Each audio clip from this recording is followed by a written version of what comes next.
It was a quiet Sunday evening in Austin, Texas, when Sophia Miller realized how much her life had changed in just a few months.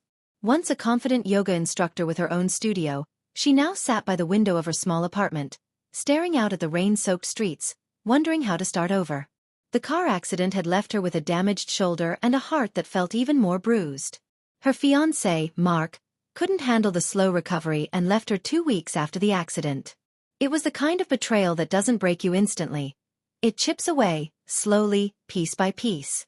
Her doctor recommended therapy, both physical and emotional. That's how she met Ethan Parker, a 29-year-old sports massage therapist who had recently moved to Austin from Denver. Ethan wasn't just good at his job, he was gentle, patient, and somehow carried an energy that made Sophia feel safe. Their first session began with silence.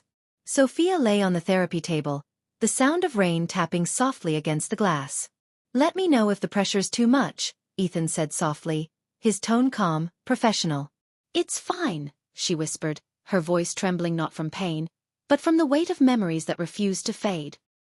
He noticed her flinch, not from his hands, but from something deeper. He didn't ask questions. Instead, he adjusted the room's lighting, lowered the music, and said quietly, "Sometimes, healing isn't just about muscles.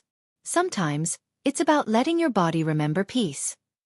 Those words stayed with her. Week after week, session after session, Sophia felt something shift. It wasn't love at first sight. It was trust. For the first time in months, she didn't feel broken. Ethan had his own story too. His younger sister had been in a car crash a few years earlier, and though she recovered, the experience changed him. He became obsessed with understanding pain. Not just physical, but emotional. Maybe that's why he understood Sophia's silences better than most. One afternoon, Sophia showed up early for her appointment. Ethan was already setting up the room. Soft towels, lavender oil, low lighting. "You always make this place feel like a sanctuary," she said with a faint smile. "That's the goal," he replied. "Everyone deserves a safe space to heal." She looked at him for a moment longer than she should have, then turned away quickly. The air between them grew quiet but warm. Not uncomfortable, just honest. Over the next month, their connection deepened. They talked about music, about small dreams, about the courage it takes to begin again.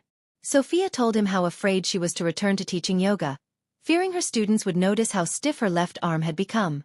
"Fear is just the body's way of asking for proof that it's still safe," Ethan said. "You don't need to be perfect. You just need to show up."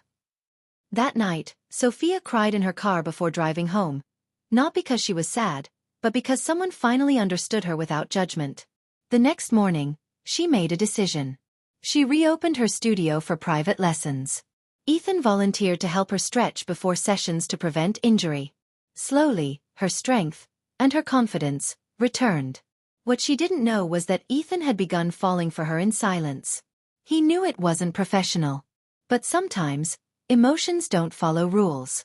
He kept it hidden, choosing instead to support her growth, even if it meant watching her fall in love with someone else. And that's exactly what happened. A few weeks later, Sophia met Daniel, one of her old friends from yoga school. He had recently moved back to Austin and often visited her studio. Daniel's presence brought laughter back into her life, and soon, a quiet romance bloomed. Ethan noticed the small changes, the sparkle in her eyes, the occasional glance at her phone during sessions, and he knew. She had found happiness again.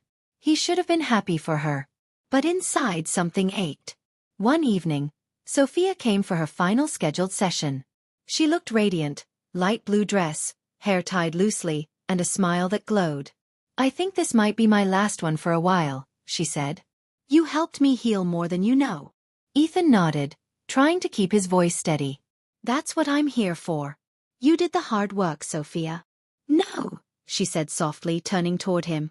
"You gave me the courage to believe I could." For a long moment, they just looked at each other. No words, just gratitude. He smiled, hiding the storm behind his calm eyes. After she left, he sat alone in the quiet studio, the scent of lavender still hanging in the air. His heart hurt, but it was a good kind of pain, the kind that reminds you you've cared deeply. Months passed. Sophia's studio began to flourish again. She and Daniel moved in together. But sometimes when she guided her students through breathing exercises, She found herself repeating Ethan's words, "Let your body remember peace." She never forgot the man who helped her rebuild herself. Not through love, but through kindness. One summer afternoon, she received a letter in the mail. It was from Ethan. "Dear Sophia," it read, "I've moved back to Denver. I just wanted to say thank you for trusting me with your healing. You reminded me why I chose this work in the first place. Sometimes, helping someone heal teaches us how to let go too. Wishing you all the peace you deserve. Ethan." She held the letter for a long time, tears blurring the ink. Then she smiled, whispering to herself, "I hope you found peace too." As she placed the letter in her drawer, she realized healing wasn't a moment. It was a journey. And sometimes, the people who touch our lives most deeply are the ones who quietly walk away when their part is done. That night, Sophia watched the sunset from her studio window, the same golden light that had filled that first session months ago. Her shoulder no longer ached. Her heart didn't either. She whispered a silent thank you to the universe, for endings that heal, for people who stay just long enough to remind us what love really means.